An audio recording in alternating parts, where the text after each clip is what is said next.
অন্যতম বৃহৎ চালিকা শক্তি রেমিটেন্স প্রবাহের অন্যতম কারিগর এই বাইরার সদস্যরা।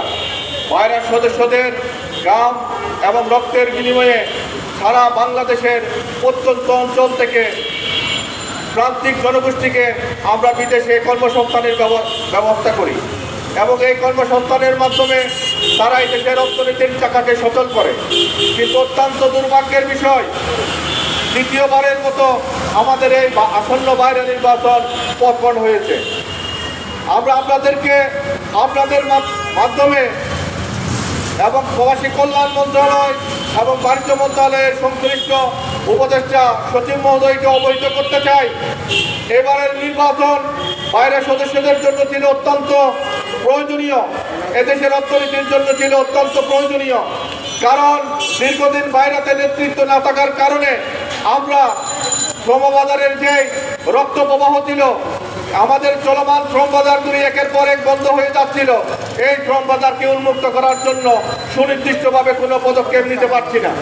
পাশাপাশি যে নতুন নতুন শ্রম বাজার পৃথিবীর বিভিন্ন দেশে, আমার পার্শ্ববর্তী দেশ যারা রয়েছে তাদের মধ্যে যেভাবে তারা বার্গেনিং করে একটি আন্তর্জাতিক লেভেল প্লেইং ফিল্ডে কাজ করতেছে, আমাদের ওই জায়গায় আমরা ব্যর্থ হচ্ছি, আমাদের এখানে কোনো নির্বাচিত কমিটি না থাকার কারণে। প্রিয় সাংবাদিক বন্ধুগণ, আমরা অত্যন্ত আশান্বিত ছিলাম।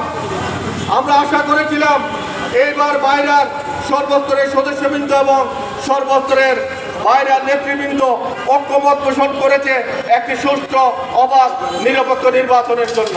সেই লক্ষ্যে আমরা বাইরে প্রশাসককে আমরা বারংবার অনুরোধ করেছি।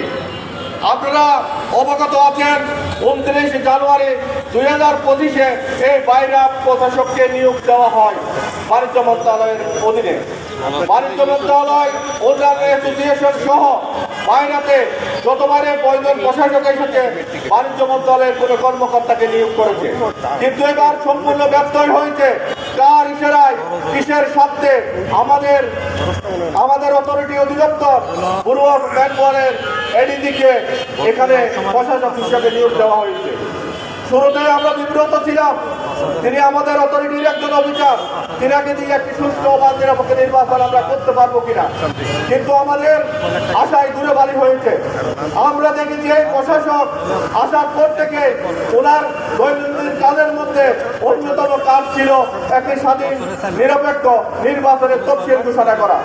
উনি বিভিন্ন গড়িমসি করে একদম শেষ সময়ে এসে 29 অক্টোবর 2025 একটি তফসিল ঘোষণা করেন। এখানে বাণিজ্য মন্ত্রণালয়ের 2 জন উপসচিব, সম্মানিত উপসচিব নির্বাচন বোর্ডের চেয়ারম্যান এবং আপিল বোর্ডের চেয়ারম্যান ছিলেন। কিন্তু অত্যন্ত দুর্ভাগ্যের বিষয়, আমরা বারংবার আশঙ্কা করেছিলাম, আমরা ওই 2 জন উপসচিবকে বলেছিলাম, আপনাদের অধীনে নির্বাচন হবে, আপনারা স্বাধীন সার্বভৌম, আপনাদের ক্ষেত্রে নির্বাচনের ক্ষেত্রে কোনো সমস্যা হবে না, আপনারা আপনাদের নিয়ন্ত্রণে নির্বাচন ব্যবস্থা করুন।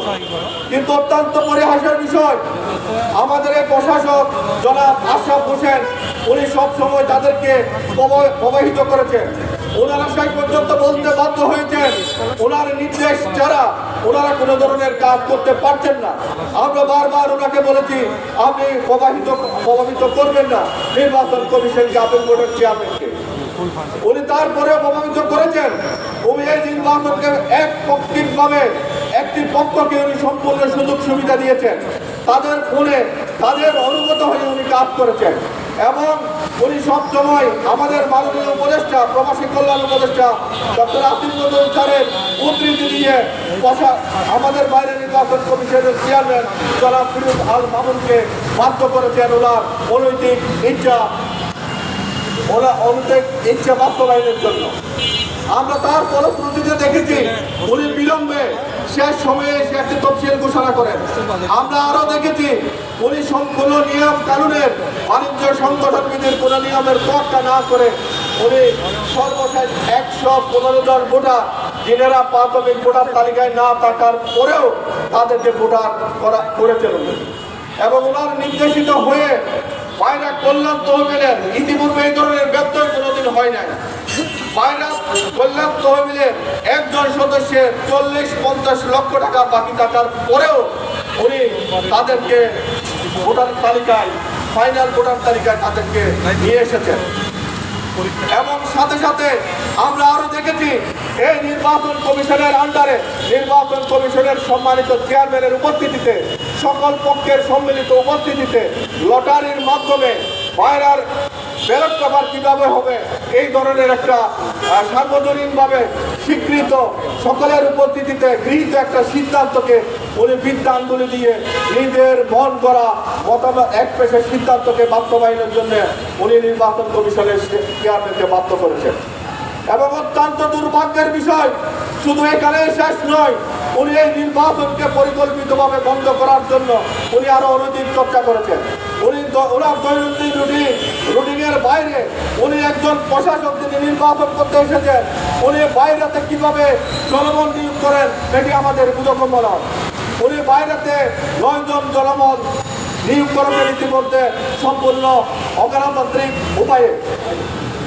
আমরা একজন প্রশাসকের এই ধরনের উদ্ধত্যপূর্ণ আচরণের জন্য আমরা ধিক্কার জানাই।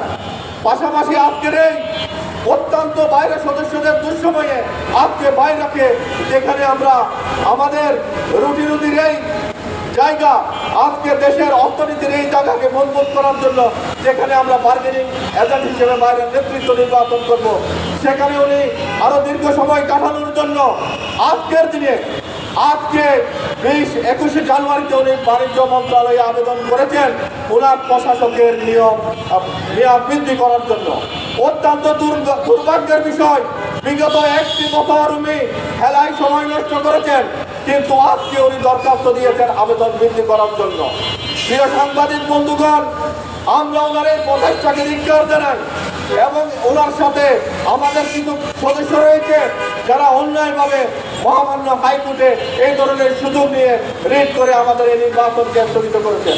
প্রিয় সাংবাদিক বন্ধুগণ, আমরা আপনাদের মাধ্যমে বাণিজ্য মন্ত্রণালয়ের সম্মানিত উপদেষ্টা এবং সচিব মহোদয়কে দৃষ্টি আকর্ষণ করে বলতে চাই, অবিলম্বে এই প্রশাসককে বাইরে থেকে অপসারণ করুন। একটি স্বাধীন সার্বভৌম নিরপেক্ষ নির্বাচনের জন্য অনতিবিলম্বে বাণিজ্য মন্ত্রণালয় থেকে একজন প্রশাসক নিয়োগ করুন। আপনারা দেশের স্বার্থে, দেশের অর্থনীতির স্বার্থে, বাইরের সার্বজনীন স্বার্থে অনুগ্রহ পূর্বক অনতিবিলম্বে এই প্রশাসককে অপসারণ করে আমাদেরকে একজন অধিকার নিয়ে একজন প্রশাসক নির্বাচন করে নির্বাচনের সুযোগ করে দিন।